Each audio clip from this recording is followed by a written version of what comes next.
A sharp wind whips down the empty main street of Millfield, Ohio, a tiny town few can find on a map, where white clapboard churches stand shoulder to shoulder with shuttered shops and families keep their secrets. It's midnight, November 16th, 2014. The trees are skeletal, stripped by the first freeze of the year. Inside the grand, century-old St. Agnes Convent, the lights are off. All is silent but for the faint creak of floorboards and the distant toll of a church bell echoing off rust-slick stone. But suddenly, out of that silence, a woman in a gray habit bursts through the back door, eyes wild with terror, lips whispering frantic prayers. She doesn't see the shadow lurking by the chapel. She's not alone. Within hours, the world will wake to the unthinkable. 2 nuns have vanished, and the quiet sanctity of St. Agnes will never be the same. If you're fascinated by stories where the quietest streets hide the deepest secrets, make sure you're subscribed and click the bell, because this is the kind of case that will keep you at the edge of your seat. Before we proceed, let's meet the key characters in this story. 1. Sister Miriam, age 68, the Mother Superior. Stern, regal, said to have run the convent with an iron will for 30 years. 2. Sister Alice, age 44, youngest nun at St. Agnes. Soft-spoken, kind, with a past nobody talks about. 3. Father Thomas, age 59, parish priest, trusted confidant of the nuns. 4. Detective Dana Carter, age 37, tough, relentless, and an outsider brought in from Columbus when local law runs out of answers. 5. Sheriff Bill Connolly, age 62, lifelong Millfield resident, old school and deeply loyal to the church. And 6. Sister Joan and Sister Claire, the missing middle-aged, quiet, devoted to the food pantry, gone without a trace. November 16th, 2014, started like any other day. The sisters served breakfast to the homeless at dawn. By evening, the convent was shuttered against the creeping cold. But at 11:41 p.m., a neighbor walking her dog saw 2 figures, nuns, unmistakable in their habits, moving hurriedly towards a back gate. A third shadow followed at a distance. The dog barked. The figures flinched. Within minutes, all 3 were gone. The only sound left, the wind rattling dead leaves. By morning, Sisters Joan and Claire had vanished. Their rooms, tidy, beds, made, purses and shoes, still in place. Only their rosaries were missing. When Sister Miriam discovered the empty beds, she did not call the police, not at first. She called Father Thomas. Only after a tense, whispered meeting did the sheriff arrive. Early red flags. No sign of forced entry or struggle. Security camera at the back gate was mysteriously disabled. The convent's old Chevy van was still in the lot. Nothing stolen, except 2 rosaries and a battered, handwritten journal belonging to Sister Joan. Sheriff Connolly took a perfunctory missing persons report, but in Millfield, nobody wanted to believe something truly terrible could happen at St. Agnes. At first, the town rallied. Flyers went up. Prayer vigils lasted all night. The sheriff declared the sisters likely just needed time away, and rumors flew. Had they run away together? Was there a secret lover? Could someone from the outside have taken them? But beneath the surface, darker whispers brewed. The Sisters of Sacred Mercy had always kept to themselves. Over the years, children from the orphanage had gone missing, always explained away as adoptions. The church had buried more than one scandal under solemn vows and sealed lips. Father Thomas gave sermons on faith and patience. But as days became weeks, and weeks became months, suspicion festered. The convent closed its doors. Donations dried up. Families began to wonder what really happened behind those high stone walls. Despite mounting public pressure, the investigation ground to a halt. No bodies, no witnesses, no sign of Joan or Claire. Sheriff Connolly quietly shelved the case, convinced it was a matter for the church, not the police. But the families of the missing nuns, sisters, cousins, one estranged son, refused to let go. They lobbied the Columbus PD. After 9 months of silence, the case was reopened as a possible abduction. That's when Detective Dana Carter entered the picture. Dana Carter was not a churchgoer. She was known for her blunt honesty, and she had a reputation for cracking cold cases nobody else wanted. From day one, Dana met resistance. The nuns barely spoke to her. The sheriff stonewalled. Father Thomas smiled, but gave nothing away. Dana started with the basics. She re-interviewed every sister, every staffer, every neighbor. She combed the convent grounds, uncovering hidden passageways in the basement, sealed off, full of dust and mold. She pored over financial records and church archives. What she found was a pattern. Over the last 10 years, 4 women had entered St. Agnes and never left. 2 had been written off as elderly relocations. 1, a troubled young novitiate, was said to have returned to family, but her parents had never heard from her again. Now Joan and Claire were gone. A hidden journal. Dana's first real break came when she found Sister Joan's missing journal, buried behind a false panel in the chapel confessional. The pages were filled with increasingly frantic writing. Claire is afraid. She says Sister Miriam is watching us. The basement. No one goes there at night. I hear them, whispering.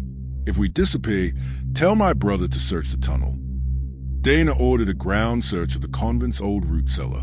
There, behind a wall of bricks, they found a hidden door, and behind it, clothes, shoes, a rosary, beads broken, a photograph of 2 nuns, arms around each other, smiling through their fear, but no bodies.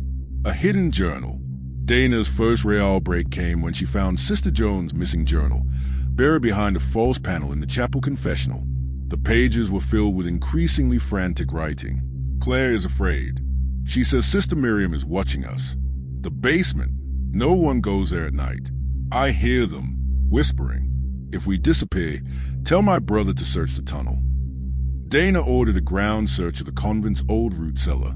There, behind a wall of bricks, they found a hidden door, and behind it, clothes, shoes, a rosary, beads broken, a photograph of 2 nuns, arms around each other, smiling through their fear, but no bodies. Some key suspects and motives are Sister Miriam. Her alibi was thin. She claimed to have been in prayer all night, alone, but her demeanor was icy, her answers rehearsed. Several nuns confided in Dana that Miriam ruled through fear. Some even hinted she had threatened Joan and Claire after they spoke out about improprieties. Father Thomas. His relationship with the sisters was unusually close. One rumor suggested he and Sister Claire had a falling out just days before the disappearance. His sermons, Dana noticed, grew increasingly strident and defensive. Sheriff Connolly, known for his unwavering loyalty to the church, Connolly had ignored several earlier complaints from former staff about strange goings-on in the convent. The other nuns, most were elderly, frail, and terrified, but one, Sister Alice, cried during questioning, then handed Dana a set of old, yellowed letters from Joan, begging for help. Are you as shocked as Detective Carter was? If you're hooked by this case and want more unsolved mysteries, don't forget to like and share this video. Your support helps us keep these stories alive. As the months ticked by, the case grew more convoluted. Contradictory theories. Some believed the nuns had run off, desperate for freedom after years of repression. Others whispered about a secret order within the convent, punishing those who threatened to expose its secrets. A few believed in something darker, trafficking, abuse, or even ritualistic violence. Overlooked evidence. The security camera footage was wiped by someone who knew the system. A receipt found in Sister Joan's room for a bus ticket to Chicago, never used. Anonymous letters sent to Dana, warning her to stop digging, or else. Through it all, Sister Miriam and Father Thomas maintained their innocence. June 2023, 9 years after the disappearance, a surprise break. DNA evidence from the hidden cellar, traces of blood matching both missing nuns, mixed with Sister Miriam's fingerprints on the broken rosary. At the same time, newly released letters from the diocese revealed a cover-up.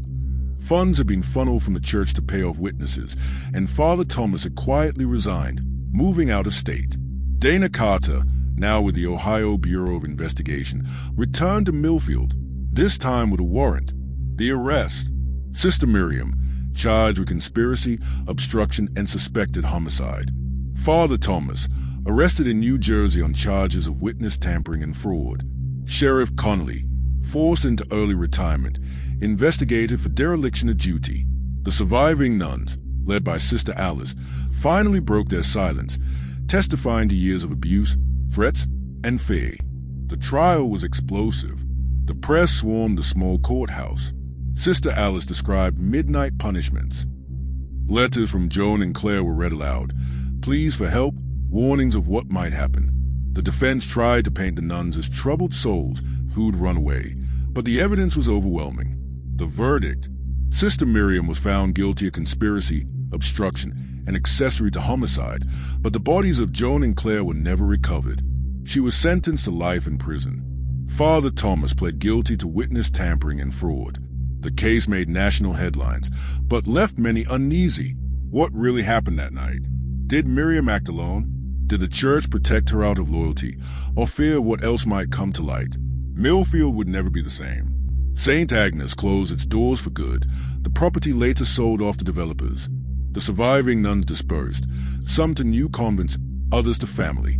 Dana Carter moved on to other cases, but this one haunted her. The biggest mystery remained. No trace of Joan or Claire was ever found. Some believe they escaped, living in hiding under new names. Others are certain they met a darker fate in the tunnels below St. Agnes. Why did it take so long for the truth to come out? Was Sister Miriam truly the mastermind, or was she a scapegoat for deeper corruption? Did the church know more than it admitted? And what happened to the other women who vanished over the years? Why, after all these years, were so many unwilling to speak out? Before we close this case, I have to ask, what do you think really happened to Sisters Joan and Claire? Do you believe justice was served, or is this another example of secrets buried deeper than the truth? Let me know your theories in the comments below. Don't forget to subscribe for more stories that challenge what you think you know. And if you enjoyed this case, hit that like button and share it with someone who loves a good mystery. Your engagement helps us bring more untold stories to light. As the last pew is hauled out of St. Agnes, a workman finds a rosary, beads snapped, cross missing, wedged in the floorboards. He holds it up to the fading sun and wonders about the hands that clutched it last, and the prayers whispered in the dark. In Millfield, some secrets never sleep. What's your theory about the missing nuns? Did justice really prevail, or is there more to this story than we'll ever know? Share your thought below.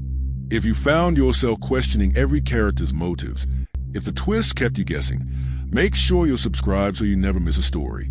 Like, comment, and share to help others discover the channel.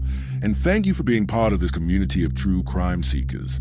Until next time, keep your eyes open, because the truth is never as simple as it seems.